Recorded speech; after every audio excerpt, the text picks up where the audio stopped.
Chicos, buenas tardes, ¿cómo están? Un gusto saludarles. Dice el dicho que lo prometido es deuda. Y en esta semana ofrecí compartir con ustedes un vídeo en donde podía orientar su tarea que para esta semana fue planificada en tanto la valoración de sus aprendizajes, ¿no?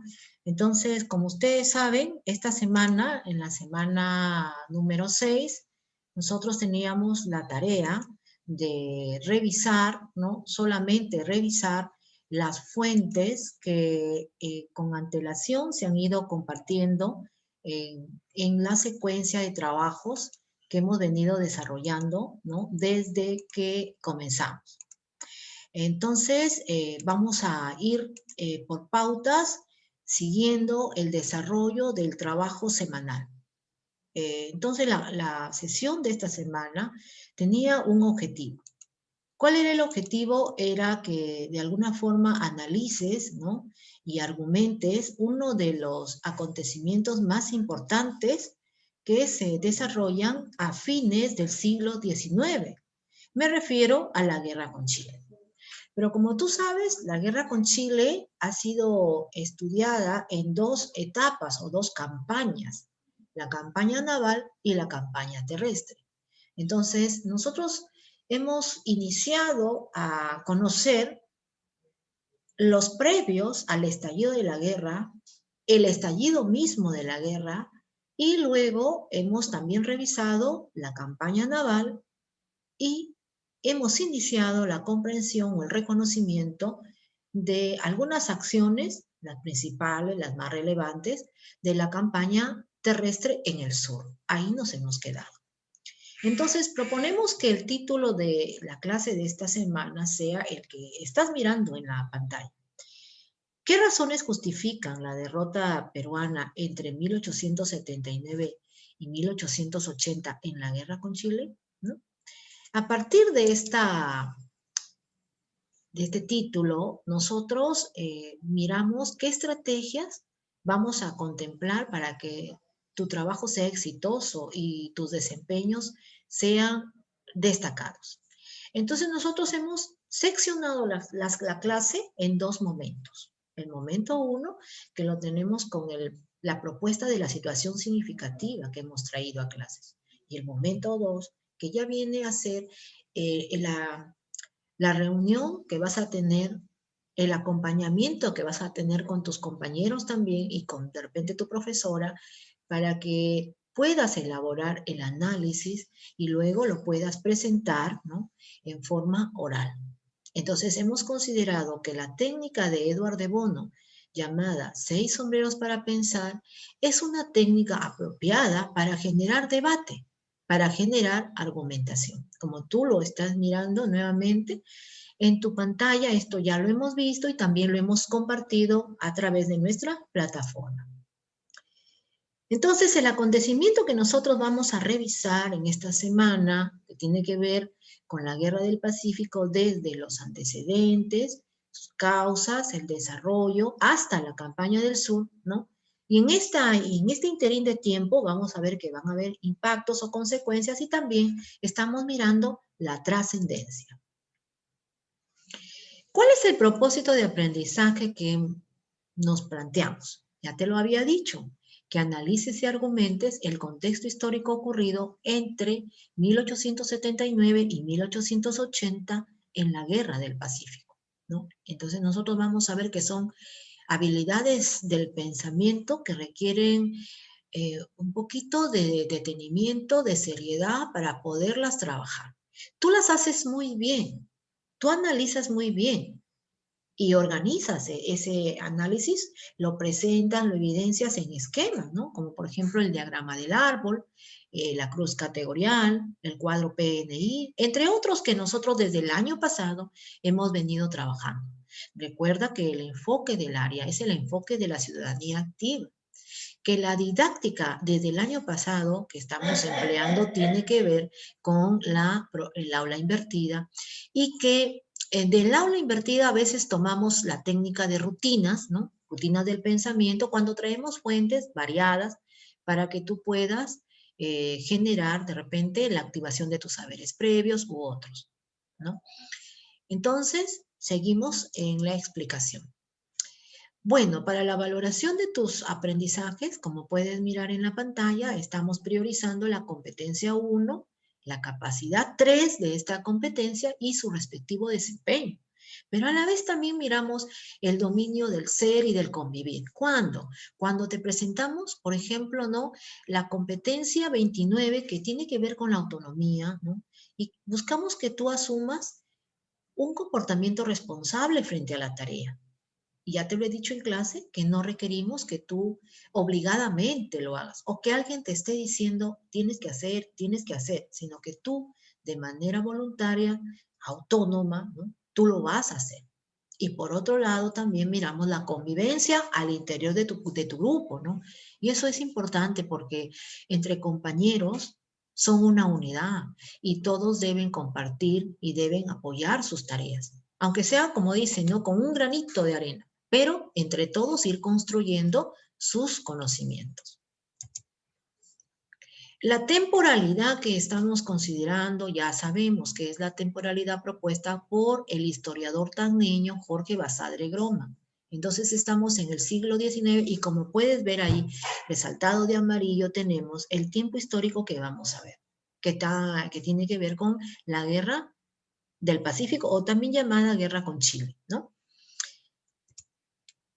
Hemos comenzado entonces proponiéndote una situación significativa a partir de la observación de un vídeo y con el planteamiento de 3 situaciones reto, 3 planteamientos, 3 preguntas, ¿no?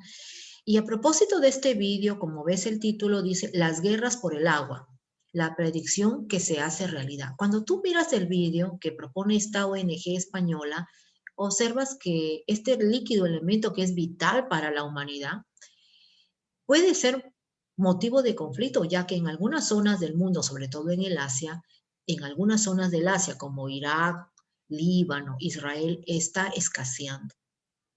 Entonces, ¿qué sucederá de aquí en adelante? ¿Para cuántos años más podrán tener ellos agua? ¿Qué pasará con el resto del mundo? Recuerda que el calentamiento global y otros aspectos que alteran o vulneran el la actividad interna y externa en nuestro planeta, pues está generando que en algunas partes, ¿no? Acá mismo, en el mismo Perú, en Lambayeque, no exista, por ejemplo, agua, ¿no? Y la gente salga y compre o espere, por ejemplo, que pase la cisterna repartidora de agua para recoger, ¿no? Porque sabemos que el agua es indispensable. Entonces, los 3 planteamientos que hemos propuesto para esta primera parte de tu argumentación, ¿no? Están ahí, ¿no? La primera, creen que la carencia o desaparición de este recurso natural podría provocar una guerra. La segunda, ¿qué podríamos hacer para evitarlo? Y la tercera, ¿cómo contribuiríamos a la sostenibilidad en nuestro país, región o el mundo? ¿Y cómo lo hemos trabajado? Con nuestra pizarra Jamboard. Entonces yo les he dicho que trabajo con herramientas chiquitas y fáciles para que la evidencia de tus desempeños queden registradas y podamos ir mirando progresivamente tus avances, ¿no? O necesitas de repente que nosotros te acompañemos para que puedas superar si es que fuese necesario. A partir de ese trabajo ya viene el segundo momento. En el segundo momento, nosotros planteamos una pregunta problema, ¿no? ¿Fue justo para el Perú perder la guerra? Y es acá cuando ya tenemos que dar una mirada analítica y reflexiva, ¿no? Porque estamos revisando una etapa de la guerra, no toda la guerra. Entonces la respuesta debe ser puntual. La respuesta debe ser puntual, ¿no? Entonces, hemos hecho el sorteo de grupos, sobre todo para asignar el sombrero, utilizando el Wordball, que es una herramienta de sorteos muy dinámica y bonita que le hemos usado para poder nosotros asignar a cada integrante que por esta semana, ahora vamos a trabajar de 6 solamente por esta semana. A partir de la siguiente Nuevamente somos los 3 compañeros que hemos venido trabajando durante estas semanas. Bien, ¿cómo trabajamos el reto? Bueno, tú ya sabes que tenemos un procedimiento didáctico que responde al enfoque del área, ¿no? Responde a nuestro enfoque, que ya sabes que es el enfoque de la ciudadanía, responde a la didáctica que estamos utilizando, ¿no? Rutinas del pensamiento y también en relación a la metodología del aula invertida. Entonces, hemos programado una pequeña reunión en Zoom, ¿no? El coordinador, el monitor del grupo, el sombrero azul, programa su reunión en el Zoom o en el Meet, ya para ingresar los compañeros que lo acompañan, que son 5, ¿no? Entonces, a partir de esa reunión, ¿no? Ya viene, digamos, el trabajo. Desde la situación problemática que hemos planteado, la respuesta, que es la hipótesis, la identificación de las características del contexto que vamos a observar o analizar, y también ya a partir de ello la elaboración de los argumentos, ¿no? Entonces, este trabajo, ¿no? Lo hemos elaborado o lo estamos considerando en todas las actividades que trabajamos desde este año y el año pasado. Entonces, hemos elaborado también una guía en donde te vamos a ir dirigiendo para que tú puedas trabajar el reto, ¿ya? En este caso, este reto va a servir para valorar tu nivel de comprensión y de construcción de interpretaciones históricas. Entonces el trabajo se hace ya necesario, ¿no? Un trabajo colaborativo, un trabajo de apoyo mutuo, de una convivencia adecuada entre los 6 compañeros, en el cual todos van a participar, todos van a aportar para la tarea. Y finalmente la evaluación, que ya vendría a ser la presentación de los argumentos, que los vamos a hacer en la próxima semana en forma oral, ¿no? En donde ya, por ejemplo, el sombrero azul o el sombrero que ustedes designen, por ejemplo, que va a socializar el trabajo, va a presentar, ¿no? Para todos nosotros los resultados del análisis. En cuanto a la forma en cómo reflexionamos sobre qué es lo que estamos haciendo, cómo lo estamos haciendo, ¿no? La metacognición. Ya saben que yo trabajo con Wilson en los 4 momentos y les observo a ustedes desde la planificación de su tarea, cómo se están organizando, qué es lo que han tomado, qué acuerdos han tomado, ¿no? ¿Qué ruta de trabajo han seguido? Luego también vamos a ver la evaluación de las fortalezas, ¿no? Que hay al interior del grupo, porque nosotros vamos a ver que ustedes algunos trabajan con herramientas digitales, otros con documentos del Office. Eso es hasta cierto punto relativo, ¿no? Yo no les obligo a que ustedes hagan tareas donde las herramientas digitales sean muy sofisticadas, pero sí me interesa en sí el lograr el propósito, ¿no? Lograr el propósito, eso sí me interesa, ¿no? Si lo hacen en una hojita Word, perfecto. Si hacen el esquema en un PPT, también, ¿no? O sea, lo importante es que yo quiero ver si es un analiza, el análisis. Si es una comparación, la comparación, ¿no? Etcétera. Luego, ¿cómo describes los hechos? ¿Cómo los explicas? ¿Cómo te expresas? Si estás parafraseando o has copiado y pegado, estás leyendo, lo que ustedes dicen, ¿no? Googleo, ¿no? Cuando tú expones, a veces se nota que estás googleando, es decir, has abierto una página y la estás leyendo. No hay un parafraseo. Entonces, no es recomendable eso. Desmerece tu tarea, por muy impactante que esté realizada o fuera hecha. Y finalmente, las sugerencias, ¿no? Podemos mejorar nuestra tarea, podemos mejorar el análisis, podemos mejorar la argumentación. Por eso es importante escucharte, ¿sí? Entonces, esto sería en cuanto a la primera parte, ¿no? Que corresponde a la sesión. Ahora, vamos a compartir la ficha en la cual nosotros les hemos dado las pautas, ¿no? Para que puedan trabajar sus argumentos, ¿ya? Ustedes pueden ver acá en esta ficha la hemos elaborado, bueno, la he elaborado para poderlas presentar a ustedes y orientarlos, ¿no? Acompañarlos, no importa así en la virtualidad. Partimos entonces del título, ¿no? Que el título ya lo hemos visto que está planteado en interrogante o como interrogante, ¿no? Y dice, ¿qué razones justifican la derrota peruana entre 1879 y 1880 en la guerra con Chile? Ahí estamos puntualizando la cronología. O sea, en esta etapa vamos a ver la campaña naval y llegamos hasta el desembarco y la intrusión de los chilenos en el sur del Perú. Hasta ahí llegamos. Entonces vamos a ver las acciones, protagonistas, principales hechos, ¿no? Ahora, a partir de eso, ¿qué tenemos? Un texto argumentativo tiene tres partes, ¿no? La introducción, el cuerpo del texto y el cierre que vendría a ser la conclusión. Ya más abajo podemos anexar líneas o referencias linkográficas o bibliográficas, pero ya más abajo, una vez que ya terminamos de redactarlo en prosa. Veamos entonces la plantilla, ¿no? Partimos por la tesis o el tema que es lo que nos moviliza, ¿no?, al trabajo analítico. Entonces, las primeras líneas que corresponden a esta parte son las introductorias, las de presentación del tema, que lo podemos hacer, ¿no?, siempre redactando en tercera persona, ¿no?, a manera de reflexión o simplemente presentando el tema, ¿no? ¿Cuál es nuestra intención? Y nos centramos en la pregunta, como por ejemplo lo que yo les voy a leer.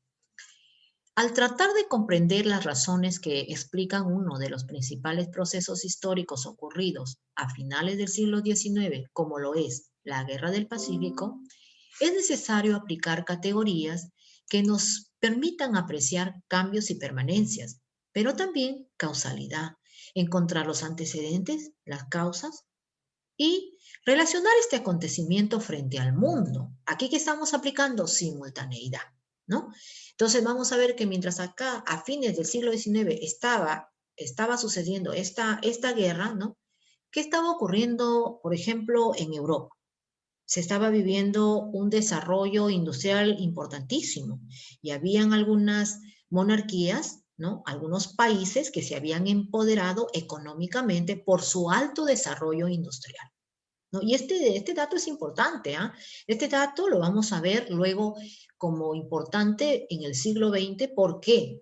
Porque cuando miremos la Primera Guerra Mundial, vamos a mirar el contexto previo, los antecedentes, y vamos a encontrar que las principales alianzas, ¿no?, que se van a formar entre países que se van a enfrentar, van a ser países que justamente han tenido este desarrollo industrial alto y que van a contar, por ejemplo, con la infraestructura, con los recursos bélicos, ¿no?, como para poderse dar el enfrentamiento, ¿no? Entonces, eso miren cómo es importante ir relacionando los sucesos en el tiempo para darnos cuenta que todo tiene una razón. Entonces, aquí surge la pregunta: ¿fue justo para el Perú perder la guerra?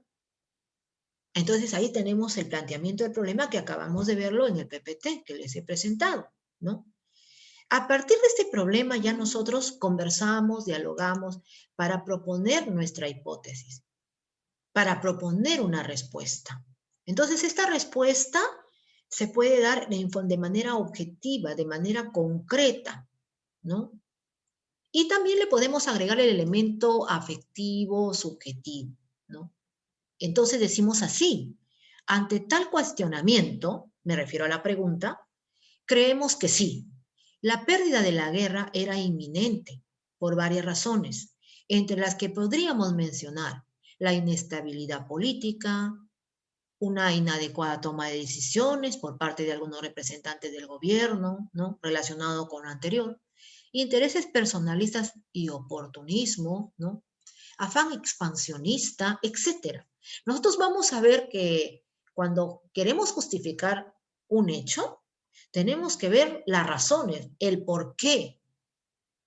Entonces vamos a clasificar las causas, ¿no? Pueden ser políticas, pueden ser económicas, pueden ser sociales, hasta religiosas, ¿no? Porque hay guerras que tienen un comienzo o un inicio de base religiosa, cultural religiosa, pero que luego ya vemos que al analizar, al revisar estos procesos, encontramos que hay detrás otros intereses.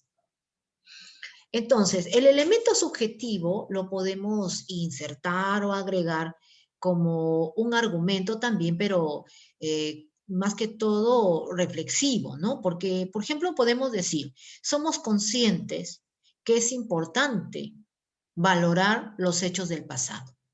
Sabemos que las acciones, ¿no?, trascienden en el tiempo. De ahí la importancia de conocerlas, ¿no? O sea, nosotros acompañamos a nuestra hipótesis con un pequeño comentario reflexivo, ¿no? Eso depende de cómo lo estemos, ¿no?, proponiendo, qué es lo que vamos a responder. En el caso que sea negativa, de la misma manera. Y si ponemos una hipótesis positiva, una hipótesis que tenga una propuesta positiva y una propuesta negativa, por ejemplo, hay quienes pueden decir sí y no. Fue justo y a la vez no fue justo. También hay que justificar. ¿Por qué fue justo? ¿Por qué tal vez no? También hay que justificar. Recuerden que son dos planteamientos, ¿no? Y que luego, conforme vayamos argumentando, vamos a tener que demostrar. ¿Ya? Vamos a tener que demostrar. Entonces, una vez que ya tenemos la hipótesis, pasamos a la selección de la información. Es decir, aquí, como esta es una plantilla, es un borrador, aquí vamos a insertar tantas fuentes, tantas referencias como nosotros hayamos consultado, ¿no?, para poder decir, bueno, esto que yo estoy sosteniendo es así porque yo lo he leído, lo he revisado y pienso que este historiador o en este blog o en esta página están diciéndonos cosas que son importantes. ¿Mm? Entonces acá todos los sombreros, todos los compañeros van a adjuntar sus referencias. Todos, ¿ya? Eh, entonces, ¿qué podemos deducir? Que en esta parte, como mínimo, debemos tener 6 referencias. Ahora, vamos con los argumentos, que sería la parte 4, o sea, el numeral 4, ¿no? Vamos a encontrar hasta 3 tipos de argumentos. Los argumentos a favor, los argumentos en contra y también el argumento de reflexión personal, ¿ya? Entonces, cuando su nombre lo indica, el argumento a favor, pues es aquel que sustenta las cosas que sucedieron, pero de manera favorable, ¿no? O sea, trata de ver lo positivo, lo bueno, lo que de repente no se ve así nomás, ¿no? Y que no, porque a veces nosotros, por ejemplo, cuando analizamos un hecho, cuando vamos a tomar una decisión, somos impulsivos, ¿no? No razonamos, nos ponemos el sombrero rojo, somos emotivos, somos emocionales, la cólera nos ciega y tomamos una decisión que luego lamentamos. O damos una respuesta que después, ay, no, me equivoqué, no me di cuenta, ¿no? Entonces, es aquí, en esta parte, en donde hay que tener cuidado, porque hay que ver cuáles son los argumentos que podrían ser positivos o favorecer nuestra respuesta, ¿no? Por ejemplo, si de repente hemos dicho que no fue justo, ¿por qué? Y si pese a que hemos dicho que sí fue justo, pero queremos rescatar que dentro de eso que hemos dicho que fue justo, que Perú perdiera la guerra, queremos valorar algunos aspectos que no se ven así nomás, como por ejemplo lo que a continuación menciono. Pensamos que no todo fue malo en la guerra. Si consideramos el heroísmo y entrega de nuestros soldados o de nuestras mujeres, encontraríamos más de una razón para valorar el hecho y ser optimistas al evaluarlo. Y ahí, por ejemplo, podremos mencionar figuras como la de Bolognesi, la de Miguel Grau, ¿no? La de Antonia Moreno, ¿no? Y otros personajes que de repente podemos, hasta literatos que han descrito, o anarquistas, como Manuel González Prada. Ustedes han leído un elogio a Grau, que él escribe en su obra Cumbre, Páginas Libres, ¿no? Entonces nosotros vamos a ver que no todo lo rescatable de este proceso que estamos viendo, que no todo podemos decir que fue malo. Hay que mirar también que de eso que pensamos que es todo negro, todo malo, hay cosas que sí pueden ser rescatadas y que deben ser conocidas y valoradas, ¿ya? Acá les he insertado la página donde se puede consultar algo sobre lo que acabo de mencionar. Y es así como, por ejemplo, ustedes también cuando van a ir haciendo su borrador, van sustentando. Por ejemplo, si el sombrero amarillo menciona algo sobre las Rabonas durante la guerra con Chile, entonces deberá insertar dónde leyó, ¿no? ¿Dónde leyó? Más adelante, por ejemplo, cuando veamos la campaña de Lima, también vamos a ver que en Lima, ¿no?, van a haber instituciones que van a entrenar a niños para la guerra. Yo les dije, ¿recuerdan? Y también hay información que nos describe cómo los entrenaban a los niños, porque era necesario, ¿no? Entonces vamos a ver cómo se dio esta parte, ¿no? Bien. Así como este, pueden haber dos o más. Además de este, pueden haber dos o más argumentos. Como mínimo, yo les he dicho tres, ¿no? Tres argumentos. El sombrero amarillo, el sombrero verde, el sombrero rojo, el sombrero azul, inclusive también puede intervenir acá, ¿no? Podrían ser que encuentren datos que sean importantes y que favorezcan la argumentación. Recuerden, de lo malo hay que mirar también lo bueno, ¿no? Ahora, los argumentos en contra, como su nombre lo indica, ¿no? Cuando nosotros realizamos el análisis de conceptos, de términos, de procesos, ¿no? Vamos a encontrar información en donde nos van a dar a conocer datos que impactan en forma negativa o que han generado un desenlace, pues, no muy bueno para nosotros, ¿no? Entonces, acá, por ejemplo, el sombrero negro es imprescindible, ¿no? Él es el negativista, el pesimista, el que está mirando todo lo negativo. Pero eso no quiere decir que solamente el sombrero negro tenga que encontrar esos datos, ¿no? Pueda que el sombrero verde o el amarillo o el rojo descubran, ¿no? Descubran algunos aspectos que son poco difundidos, conocidos y que generen pues el convencimiento de que, bueno, se cometieron muchos errores, ¿no? O de repente que en la trascendencia del tiempo han quedado rezagos, ¿no? Han quedado resentimientos debido a ciertas cosas, como por ejemplo este dato que la BBC publica, ¿no? La BBC es una agencia de noticias para América Latina, Noticias Mundiales, donde publica algo sobre el Huáscar, ¿no? Y dice así, ¿no? Es imprescindible observar algunos aspectos que se constituyen en una brecha entre los países de Perú y Chile, como lo es el Huáscar, llamado así en honor a uno de los últimos gobernantes del imperio incaico, que fue mandado a asesinar por su medio hermano y que tiene una carga emotiva para Perú y Chile, que ha perdurado hasta nuestros días, ¿no? Hace, miren, con una nota de prensa, y en esa nota de prensa hay una foto incluso del Huáscar, que ahora ustedes saben que es considerado museo, es un museo marino, es un museo naval, ¿no? Se localiza en Talcahuano, en Chile, ¿no? Entonces, claro, algunos de ustedes me preguntaron, profesora, ¿qué tal Isura y por qué no lo reclama el Perú? Recuerden que los tratados, ¿no?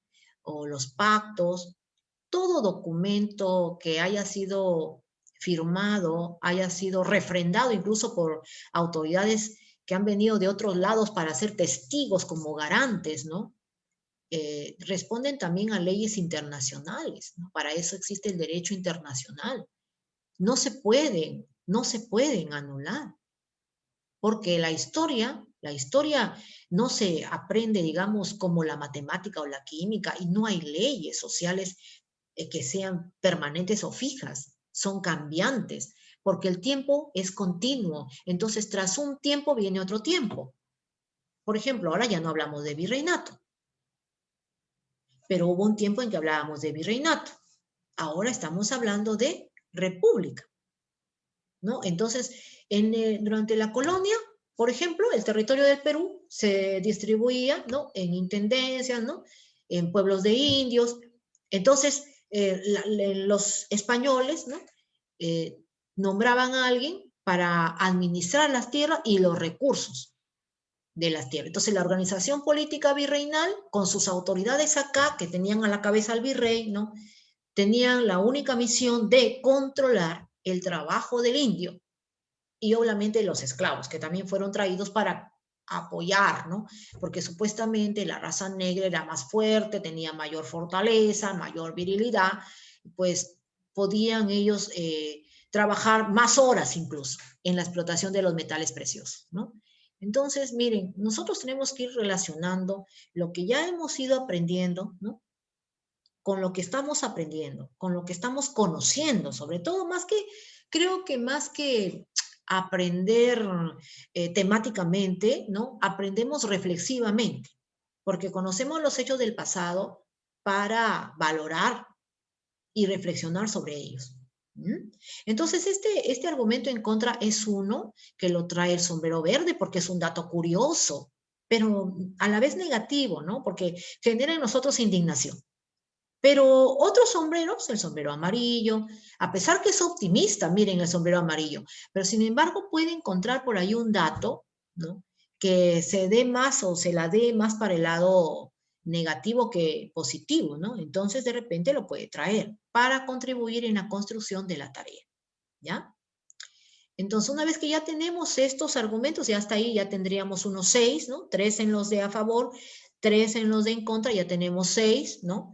Ahora vamos a ver los argumentos de reflexión personal. En esta parte, cada cadete, cada estudiante puede elaborar una reflexión crítica, ¿no? En relación al tema o a algún concepto o término abordado. Por ejemplo, podemos hablar de un héroe. Podemos considerar, por ejemplo, hablar de nuestro patrón institucional, ¿no? Como un impacto que ha trascendido, un impacto positivo, un impacto social, un impacto cultural, un impacto histórico. Depende de cómo lo queramos ver. Y, por ejemplo, yo acá que les coloco, dice, en mi visión, este acontecimiento permanece vivo en el inconsciente cultural de peruanos y chilenos, lo cual genera un divisionismo y reacciones inadecuadas ante eventos sociales, deportivos, académicos, etcétera. ¿Ya? Entonces acá miren, yo soy una del grupo que estoy opinando, estoy pensando así.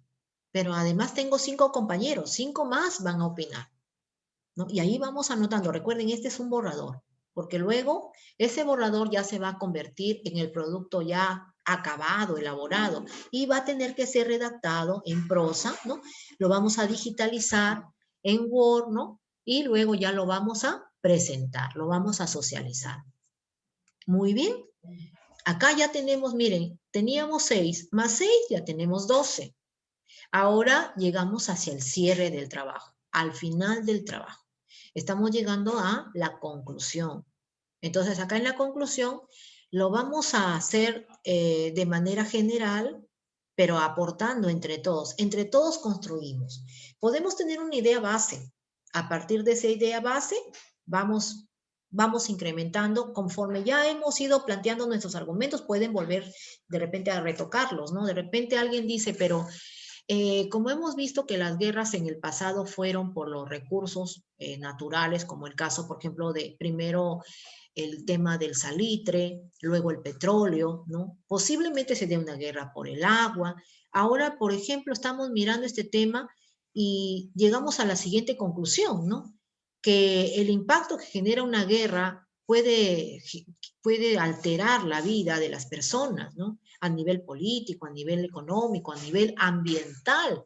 O sea, no olviden que estamos trabajando el tema transversal de identidad ambiental. Por lo tanto, no lo dejemos de lado. Todo el equipo delibera y entre todos llegan a conclusión. Pueden ser 2 o 3 conclusiones, depende de cómo ustedes lo quieran manejar. O una holística, una que englobe varios aspectos. Ya eso, por ejemplo, al momento de redactar, ya ustedes ven cómo lo van a presentar. Ahora, en la elaboración, no olvidar, porque acá les doy las pautas de utilizar para la redacción adjetivos valorativos, ¿no? Ahí tienen algunos. Es importante, es fundamental, es magnífico, ¿no? Es extraordinario, etc. Y también los conectores textuales, ¿no? Además, también, sin embargo, porque cuando miramos un texto, ¿qué también vemos? Aparte de revisar la ortografía, ¿no? Vemos la coherencia, ¿no? La coherencia en el texto escrito y la coherencia en el oral. O sea, al momento que vas a exponer, tenemos que escuchar. De repente hasta yo puedo cerrar mis ojos y escuchar. ¿Qué es lo que estás diciendo? ¿Qué es lo que estás sustentando? Entonces ya ahí nosotros estamos prácticamente ya listos para elaborar el limpio. O sea, hemos terminado el borrador, ahora ya podemos construir con esta plantilla el texto en limpio, ¿no? Y para ello, pues simplemente nosotros, ¿qué hacemos? Avanzamos a una hoja nueva, ¿no? Y en la hoja nueva ponemos el título, ¿no? Y luego del título ya empezamos a trabajar, a pasar todo, buscando los conectores, buscando los adjetivos, utilizando. ¿Qué vamos a utilizar? Dándole el sentido, ¿no? Entonces nosotros ya a este nivel estamos ya, como dicen, el trabajo ya preparado. Y en esta semana, en la semana 7, lo vamos a socializar, vamos a presentar el sustento de nuestro trabajo. Y con eso ya estaríamos cerrando la valoración, estaríamos evidenciando qué tanto estamos comprendiendo y qué tanto sabemos construir interpretaciones históricas, ¿ya? Bueno, creo que este trabajo, este video, esta edición que estoy haciendo, te va a servir porque he tratado de hacerlo con un modelado claro, sencillo, para que te pueda guiar, ¿no? Y estoy segura que lo va a hacer. Y que tu producto en la semana 7 va a ser un producto que vamos a destacar, ¿sí? Recuerda que nadie nace sabiendo, que poco a poco se hace camino y que de alguna forma, ¿no? Estamos para mejorar. ¿Mm? Te deseo suerte y bueno, estamos encontrándonos en la próxima semana, ¿no? En esta semana 7 vamos a tratar de subir una actividad orientadora. Recuerda que tenemos 2 momentos. Y como siempre, yo en la actividad sincrónica les comunico a ustedes qué es lo que vamos a trabajar y cómo lo vamos a hacer. Te recomiendo revisar, leer y poder estar atento a las pautas que te voy a dar, ¿sí? Bueno, sería todo. Voy a dejar de compartir para despedirme. Bueno, ha sido un gusto poder trabajar este vídeo para orientación de tu trabajo final de la semana 6, esperando que todo sea bueno para ti. Me despido hasta la clase. Que tengas una bendecida noche y nos estamos encontrando la próxima semana. Bye.